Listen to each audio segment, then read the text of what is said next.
ಆರ್ಎಸ್ಎಸ್ಗೆ ಎಲ್ಲಿಂದ ಬರ್ತಿದೆ ಹಣ? ಬಿಜೆಪಿಗರ ಮನೆಗಳಲ್ಲಿ ನೋಟ್ ಕೌಂಟಿಂಗ್ ಮಷಿನ್ಸ್. ಸಚಿವ ಪ್ರಿಯಾಂಕ್ ಖರ್ಗೆ ಪ್ರಶ್ನೆಗೆ ಬಿಜೆಪಿ ತಬ್ಬಿಬ್ಬು. ಆರ್ಎಸ್ಎಸ್ಗೆ ಎಲ್ಲಿಂದ ಬರ್ತಿದೆ ಹಣ?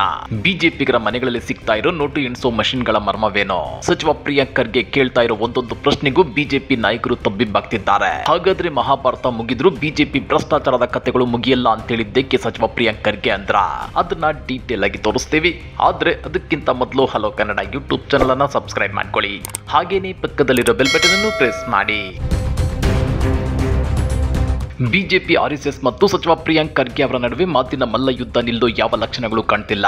ಬಿಜೆಪಿ ಮತ್ತು ಜೆಡಿಎಸ್ ನಾಯಕರು ಆರ್ಎಸ್ಎಸ್ ಅನ್ನ ಸಮರ್ಥಿಸಿಕೊಳ್ಳಲು ಪರದಾಡುತ್ತಿದ್ದಾರೆ. ಇತ್ತ ಸಚಿವ ಪ್ರಿಯಾಂಕ್ ಖರ್ಗೆ ಕಾಂಗ್ರೆಸ್ನ ಪ್ರಬಲ ನಾಯಕರಾಗಿ ಹೊರಹೊಮ್ಮುತ್ತಿದ್ದಾರೆ. ಯಾಕಂದ್ರೆ ಪ್ರಿಯಾಂಕ್ ಎತ್ತುತ್ತಿರೋ ಒಂದೊಂದು ಪ್ರಶ್ನೆ ವಿಪಕ್ಷಗಳ ಬುಡವನ್ನೇ ಗಡಗಡ ಅಲುಗಾಡಿಸುತ್ತಿವೆ. ನೋಂದಣಿಯೇ ಆಗದ ರಾಷ್ಟ್ರೀಯ ಸ್ವಯಂ ಸೇವಕ ಸಂಘಕ್ಕೆ ಹಣ ಎಲ್ಲಿಂದ ಬರ್ತಿದೆ ಅಂತೇಳಿ ಸಚಿವ ಪ್ರಿಯಾಂಕ್ ಖರ್ಗೆ ಪ್ರಶ್ನೆ ಮಾಡಿದ್ದಾರೆ. ಕಾರ್ಯಕ್ರಮ ಆಯೋಜಿಸಲು ಅವರಿಗೆ ಜನರು ಸ್ವಯಂ ಪ್ರೇರಿತವಾಗಿ ದೇಣಿಗೆ ನೀಡುತ್ತಿದ್ದಾರೆಯೇ ಅಥವಾ ಎಲ್ಲಿಂದ ಹಣ ಬರ್ತಿದೆ ಎಂಬುದನ್ನ ಹೇಳಬೇಕಲ್ವೇ ಅಂತೇಳಿ ಪ್ರಶ್ನೆ ಮಾಡಿದ್ದಾರೆ. ಆರ್ಎಸ್ಎಸ್ ನೋಂದಣಿ ಹಣಕಾಸು ವ್ಯವಹಾರದ ಬಗ್ಗೆ ಪ್ರಶ್ನಿಸಿದ ಕಾರಣಕ್ಕೆ ಬಿಜೆಪಿ ನಾಯಕರು ನನ್ನ ಕುಟುಂಬ ಹಾಗೂ ಸಮುದಾಯದ ಕುರಿತು ವೈಯಕ್ತಿಕವಾಗಿ ಟೀಕಿಸುವ ಮೂಲಕ ಬೌದ್ಧಿಕ ದಿವಾಳಿತನ ಪ್ರದರ್ಶಿಸುತ್ತಿದ್ದಾರೆ ಅಂತೇಳಿ ಸಚಿವ ಪ್ರಿಯಾಂಕ್ ಖರ್ಗೆ ಟೀಕಾ ಪ್ರಹಾರ ನಡೆಸಿದ್ದಾರೆ. ಆರ್ಎಸ್ಎಸ್ ಕುರಿತು ಪ್ರಶ್ನೆ ಮಾಡಿದ್ರೆ ನನ್ನ ಆಸ್ತಿ ಕುರಿತು ಮಾತನಾಡ್ತಾರೆ. ಆದಾಯ ತೆರಿಗೆ ಇಲಾಖೆ ಮತ್ತು ಜಾರಿ ನಿರ್ದೇಶನಾಲಯ ಬಿಜೆಪಿಯವರ ಕೈಯಲ್ಲೇ ಇವೆ, ತನಿಖೆ ಮಾಡ್ಲಿ ಅಂತೇಳಿ ತಿರುಗೇಟನ್ನ ಕೊಟ್ಟಿದ್ದಾರೆ. ಆರ್ಎಸ್ಎಸ್ ಹೆಸರಿನಲ್ಲಿ ಯಾವುದಾದ್ರೂ ಕಟ್ಟಡ ಇದ್ದರೆ ತೋರಿಸಲಿ ಎಂಬ ಬಿಜೆಪಿ ನಾಯಕರ ಪ್ರಶ್ನೆ ಕುರಿತಂತೆ ರಿಯಾಕ್ಟ್ ಮಾಡಿರೋ ಪ್ರಿಯಾಂಕ್ ಖರ್ಗೆ ಆರ್ಎಸ್ಎಸ್ ಹೆಸರಿನಲ್ಲಿ ಯಾವುದೇ ಕಟ್ಟಡ ಇಲ್ಲ ಎಂಬುದನ್ನ ನಾನೇ ಹೇಳಿದ್ದೇನೆ ಅಂತ ಹೇಳಿದ್ದಾರೆ.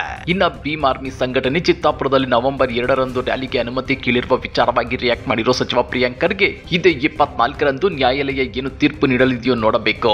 ಯಾರೇ ಪಥಸಂಚಲನ ನಡೆಸಿದ್ರೂ ಅನುಮತಿ ತೆಗೆದುಕೊಂಡು ಮಾಡಬೇಕು ಅಂತ ಹೇಳಿದ್ದಾರೆ. ಬೆಂಗಾವಲು ವಾಹನ ಬಳಕೆ ವಿಚಾರವಾಗಿ ರಿಯಾಕ್ಟ್ ಮಾಡಿರೋ ಸಚಿವ ಪ್ರಿಯಾಂಕ್ ಖರ್ಗೆ ಜನ ನಮ್ಮೊಂದಿಗಿದ್ದಾರೆ, ಯಾವ ಬೆಂಗಾವಲು ವಾಹನವೂ ಬೇಡ, 3 ದಿನ ಬೆಂಗಾವಲು ವಾಹನವನ್ನೇ ಬಳಸಿಲ್ಲ ಅಂತ ಹೇಳಿದ್ದಾರೆ. ನಿಮ್ಗೆ ಗೊತ್ತಿರಲಿ, ಆರ್ಎಸ್ಎಸ್ ಹೆಸರಿನಲ್ಲಿ ಹಲವರು ಬೆದರಿಕೆ ಹಾಕಿದ ಕಾರಣ ಗೃಹ ಇಲಾಖೆಯು ಪ್ರಿಯಾಂಕ್ ಖರ್ಗೆ ಅವರಿಗೆ ಭದ್ರತೆಯನ್ನ ಹೆಚ್ಚಿಸಿತ್ತು. ಮಹಾಭಾರತ ಮುಗಿದರೂ ಬಿಜೆಪಿ ಭ್ರಷ್ಟಾಚಾರದ ಕಥೆಗಳು ಮುಗಿಯಲ್ಲ. ವಿಪಕ್ಷ ನಾಯಕ ಆರ್ ಅಶೋಕ್ಗೆ ಸಚಿವ ಪ್ರಿಯಾಂಕ್ ಖರ್ಗೆ ಪಂಚ್ ಪ್ರಶ್ನೆ. ಸಚಿವ ಪ್ರಿಯಾಂಕ್ ಖರ್ಗೆ ಹಾಗೂ ವಿರೋಧ ಪಕ್ಷದ ನಾಯಕ ಆರ್ ಅಶೋಕ್ ನಡುವೆ ಟ್ವೀಟ್ ವಾರ್ ಜೋರಾಗಿದೆ. ಯಾರನ್ನೋ ಮೆಚ್ಚಿಸುವುದಕ್ಕಿಂತ ಬಸವಣ್ಣನವರು ಹೇಳಿದ ಹಾಗೆ ಮೊದಲು ನಿಮ್ಮ ಮನವ ಸಂತೈಸಿಕೊಳ್ಳಿ ಪ್ರಿಯಾಂಕ್ ಖರ್ಗೆ ಅವರೇ ಅಂತೇಳಿ ವಿಪಕ್ಷ ನಾಯಕ ಆರ್ ಅಶೋಕ್ ವಾಗ್ದಾಳಿ ನಡೆಸಿದ್ರು. ಇದಕ್ಕೆ ತಿರುಗೇಟು ಕೊಟ್ಟಿರೋ ಸಚಿವ ಪ್ರಿಯಾಂಕ್ ಖರ್ಗೆ 3 ಹಗಲು 3 ರಾತ್ರಿಯಲ್ಲಿ ಮಹಾಭಾರತದ ಕಥೆಯನ್ನಾದ್ರೂ ಹೇಳಿ ಮುಗಿಸಬಹುದು, ಆದ್ರೆ ಬಿಜೆಪಿಯ ಭ್ರಷ್ಟಾಚಾರದ ಕಥೆಗಳನ್ನ ಹೇಳಿ ಮುಗಿಸಲಾಗದು ಅಂತ ಹೇಳಿದ್ದಾರೆ. ಅಷ್ಟೇ ಅಲ್ಲ, ಮಾನ್ಯ ಅಶೋಕ್ ಅವರು ತಮ್ಮ ಪಕ್ಷದ ಇತರೆ ನಾಯಕರ ಮೇಲಿನ ಕೋಪವನ್ನ ತೀರಿಸಿಕೊಳ್ಳಲೆಂದೇ ನಮ್ಮನ್ನ ಕೆಣಕುತ್ತಿದ್ದಾರೆ ಎನಿಸುತ್ತದೆ. ನಿಮ್ಮದೇ ಪಕ್ಷದವರಾಗಿದ್ದ ಬಿಜೆಪಿಯ ವಿಜಲ್ ಬ್ಲೋವರ್ ಖ್ಯಾತಿಯ ಯತ್ನಾಳ್ ಅವರು ಹೇಳಿರುವ ಸಂಗತಿಗಳಿಗೆ ಉತ್ತರವಿದೆಯೇ ಅಂತ ವಿಡಿಯೋ ಹಂಚಿಕೊಂಡಿದ್ದಾರೆ. ಈಶ್ವರಪ್ಪನವರ ನಂತರ ನೋಟ್ ಕೌಂಟಿಂಗ್ ಮಷಿನ್ ಇಟ್ಟಿದ್ದ ಖ್ಯಾತಿಗೆ ಯಡಿಯೂರಪ್ಪನವರ ಆಪ್ತ ಪಾತ್ರರಾಗಿದ್ದಾರೆ. ಈ ನೋಟ್ ಕೌಂಟಿಂಗ್ ಮಷೀನ್ ಮಾಲೀಕರು ಯಾರು? ಜಗನ್ನಾಥ ಭವನವ ಅಥವಾ ಕೇಶವ ಕೃಪಾನ ಅಂತ ಟಾಂಗ್ ನೀಡಿದ್ದಾರೆ. ನಿಮ್ಮ ಪಕ್ಷದ ಅಧ್ಯಕ್ಷರು ಮೇಲಿಂದ ಮೇಲೆ ಮಾರಿಷಸ್, ದುಬೈ ದೇಶಗಳಿಗೆ ಹೋಗೋದಕ್ಕೆ ಅಲ್ಲಿ ಎಷ್ಟು ಆಸ್ತಿಯನ್ನ ಮಾಡಿದ್ದಾರೆ? ಈ ಪ್ರಶ್ನೆಗಳನ್ನ ನಿಮ್ಮವರೇ ಕೇಳಿದ್ದಾರೆ. ಇದಕ್ಕೆ ಉತ್ತರ ಹೇಳಿ. ಒಬ್ಬ ಬಸ್ ಕಂಡಕ್ಟರ್ ಮನೆಯಲ್ಲಿ ಸಾವಿರಾರು ಕೋಟಿ ಹಣ ಸಿಗುವಂತಹ ಪವಾಡ ನಡೆಯಲು ಕಾರಣವಾಗಿದ್ದು ಯಾರು? ಇದು ಹೇಗೆ ಸಾಧ್ಯವಾಯಿತು? ದಯವಿಟ್ಟು ಬಿಜೆಪಿ ರಾಜ್ಯಾಧ್ಯಕ್ಷರು ಮತ್ತು ಶಿವಮೊಗ್ಗ ಸಂಸದರಿಂದ ಉತ್ತರವನ್ನ ಪಡೆದು ಜನರಿಗೆ ತಿಳಿಸಿ ಅಂತೇಳಿ ಸಚಿವ ಪ್ರಿಯಾಂಕ್ ಖರ್ಗೆ ಆರ್ ಅಶೋಕ್ಗೆ ಸವಾಲ್ ಹಾಕಿದ್ದಾರೆ. ಅಷ್ಟಕ್ಕೂ ಆರ್ ಅಶೋಕ್ ಏನ್ ಹೇಳಿದ್ರು? ಪ್ರಚಾರದ ಹುಚ್ಚಿಗೆ ಬಿದ್ದಿರುವ ಸಚಿವ ಪ್ರಿಯಾಂಕ್ ಖರ್ಗೆ ಹಳಸಲು ಕಥೆಯನ್ನ ಹರಿಬಿಟ್ಟು ರಾಜ್ಯದ ಜನರ ದಿಕ್ಕು ತಪ್ಪಿಸುವ ವಿಫಲ ಯತ್ನಕ್ಕೆ ಕೈ ಹಾಕಿರುವುದು ಹತಾಶೆಯ ಸಂಕೇತ ಅಂತೇಳಿ ಆರ್ ಅಶೋಕ್ ಲೇವಡಿ ಮಾಡಿದ್ರು. ಮಾಜಿ ಸಿಎಂ BS ಯಡಿಯೂರಪ್ಪ ಹಾಗೂ ಅನಂತ್ ಕುಮಾರ್ ಅವರ ಸಂಭಾಷಣೆ ಪ್ರಕರಣದಲ್ಲಿ ಯಾವುದೇ ಹುರುಳಿಲ್ಲ ಅಂತೇಳಿ ನ್ಯಾಯಾಲಯವೇ ಪ್ರಕರಣವನ್ನ ವಜಾಗೊಳಿಸಿದೆ. ಇಲ್ಲ ಸಲ್ಲದ ಆರೋಪ ಮಾಡುವುದಕ್ಕಿಂತ ನಿಮ್ಮ ಇಲಾಖೆ ಬಗ್ಗೆಯೇ ಗಮನ ಹರಿಸಿದ್ರೆ ಚಾಮರಾಜನಗರ ಜಿಲ್ಲೆಯ ನೀರಗಂಟಿ ಹಾಗೂ ಕಲಬುರಗಿ ಜಿಲ್ಲೆಯ ಗ್ರಂಥಪಾಲಿಕೆ ಜೀವವಾದರೂ ಉಳಿಯುತ್ತಿತ್ತು, ಹಾಗೆ ನರೇಗಾ ಸಿಬ್ಬಂದಿಗೆ ಸಂಬಳವಾದರೂ ಸಿಗುತ್ತಿತ್ತು ಅಂತೇಳಿ ವಾಗ್ದಾಳಿ ನಡೆಸಿದ್ರು. ಅಷ್ಟೇ ಅಲ್ಲ, ಹಾಗೇನೆ ನಿಮ್ಮದೇ ಪಕ್ಷದ ನಾಯಕರಾದ VS ಉಗ್ರಪ್ಪ, ಸಲೀಂ ಅವರು ಕಳೆದ ಕೆಲ ದಿನಗಳ ಹಿಂದೆ ಕಮಿಷನ್ ಗಿರಾಕಿ ಕುರಿತು ಗುಸುಗುಸು ಮಾತನಾಡಿದ್ರು. ಅದನ್ನು ಎಕ್ಸ್ ನಲ್ಲಿ ಹಂಚಿಕೊಳ್ಳಿ. ಕಮಿಷನ್ ಗಿರಾಕಿ ಯಾರು ಎಂಬುದನ್ನ ರಾಜ್ಯದ ಜನತೆಗೆ ತಿಳಿಸಿ. ಯಾರನ್ನೋ ಮೆಚ್ಚಿಸುವುದಕ್ಕಿಂತ ಬಸವಣ್ಣನವರು ಹೇಳಿದ ಹಾಗೆ ಮೊದಲು ನಿಮ್ಮ ಮನವ ಸಂತೈಸಿಕೊಳ್ಳಿ ಪ್ರಿಯಾಂಕ್ ಖರ್ಗೆ ಅವರೇ ಅಂತೇಳಿ ಆರ್ ಅಶೋಕ್ ಅವರು ಟ್ವೀಟ್ ಮಾಡಿದ್ರು.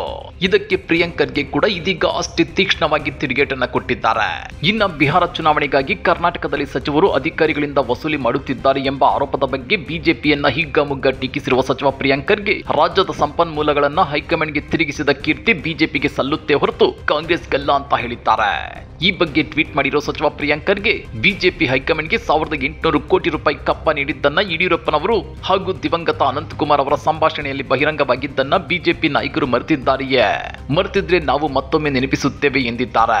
ಸಂಸದ ಬಿ.ವೈ. ರಾಘವೇಂದ್ರ ಅವರು ತಮ್ಮ ಪೂಜ್ಯ ತಂದೆಯವರ ಮಾತುಗಳನ್ನ ಒಮ್ಮೆ ಕಿವಿಗೊಟ್ಟು ಕೇಳಿಸಿಕೊಂಡು ಆನಂತರ ಮಾತನಾಡಿದ್ರೆ ಉತ್ತಮ ಅಂತ ಟ್ವೀಟ್ ನಲ್ಲಿ ಉಲ್ಲೇಖಿಸಿದ್ದಾರೆ.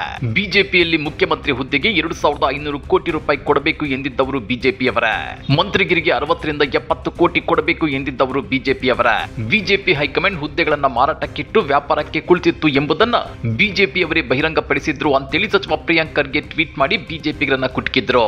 ಇದೆಲ್ಲದರ ಮಧ್ಯೆ ಕೇಂದ್ರ ಸಚಿವ ಪ್ರಹ್ಲಾದ್ ಜೋಶಿ ರಿಯಾಕ್ಟ್ ಮಾಡಿದ್ದು, ಸಚಿವ ಪ್ರಿಯಾಂಕ್ ಖರ್ಗೆ ಅವರು ಪ್ರಚಾರಕ್ಕಾಗಿ ಹೀಗೆ ಬಿಜೆಪಿ ವಿರುದ್ಧ ವಾಗ್ದಾಳಿ ನಡೆಸುತ್ತಿದ್ದಾರೆ ಅಂತ ಹೇಳಿದ್ದಾರೆ. ಆದ್ರೆ ಇದ್ದಿದ್ದನ್ನ ಇದ್ದಂಗೆ ಹೇಳಿದ್ರೆ ಬಿಜೆಪಿಗರಿಗೆ ಯಾಕೆ ಉರಿ ಅಂತೇಳಿ ನೆಟ್ಟಿಗರು ತರಾಟೆಗೆ ತಗೊಂಡಿದ್ದಾರೆ. ಪ್ರಿಯಾಂಕ್ ಖರ್ಗೆ ಮುಂದಿನ ಉಪಮುಖ್ಯಮಂತ್ರಿ. ಹುಬ್ಬಳ್ಳಿಯಲ್ಲಿ ಶ್ರೀರಾಮುಲು ಸ್ಫೋಟಕ ಹೇಳಿಕೆ. ಇದೆಲ್ಲದರ ಮಧ್ಯೆ ಬಿಜೆಪಿಯಲ್ಲಿ ಸತತ ಸೋಲುಗಳಿಂದ ಸೊರಗಿ ಹೋಗಿರೋ ಮಾಜಿ ಸಚಿವ ಬಿ ಶ್ರೀರಾಮುಲು ಅವರು ಇದೀಗ ಸ್ಫೋಟಕ ಮಾಹಿತಿ ಹಂಚಿಕೊಂಡಿದ್ದಾರೆ. ಅದೇನು ಅಂದ್ರೆ ರಾಜ್ಯದಲ್ಲಿ ಪ್ರಿಯಾಂಕ್ ಖರ್ಗೆ ಮುಂದಿನ ಡಿಸಿಎಂ ಆಗ್ತಾರಂತೆ. ಈ ವಿಚಾರವಾಗಿ ದಿಲ್ಲಿ ಮಟ್ಟದಲ್ಲಿ ಪ್ಲಾನ್ ನಡೆದಿದೆ ಅಂತೇಳಿ ಮಾಜಿ ಸಚಿವ ಬಿ ಶ್ರೀರಾಮುಲು ಬಿಗ್ ಬಾಂಬ್ ಹಾಕಿದ್ದಾರೆ.